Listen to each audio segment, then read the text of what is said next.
গল্প ২ রহস্যময় কূপ ইয়েমেনের এক পাহাড়ি গ্রাম। ফারিস একজন তরুণ কৃষক।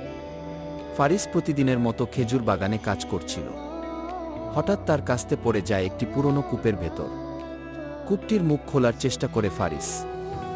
অবাক হয়ে দেখে ভিতরে পরিষ্কার পানি আছে, কিন্তু পানির মধ্যে যেন একটা আলো জ্বলে আছে।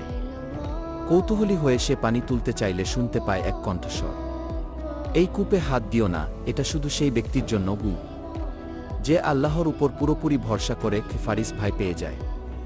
সেই রাতেই ইস্তেখারা নামাজ পড়ে। স্বপ্নে সে এক সাদা দাড়িওয়ালা বৃদ্ধকে দেখে। বৃদ্ধ বলেন, তুমি ধৈর্য ধরো। এই কূপ ছিল এক নবীর অজুর পানি পড়ার স্থান। যে ব্যক্তি এই পানি দিয়ে ইবাদত করবে তার অন্তর পরিশুদ্ধ হবে। পরদিন ফারিস পানি নিয়ে অজু করে নামাজ পড়ে। ধীরে ধীরে তার জীবনে আশ্চর্য সব পরিবর্তন আসতে থাকে। খেতে ফলন বেড়ে যায়,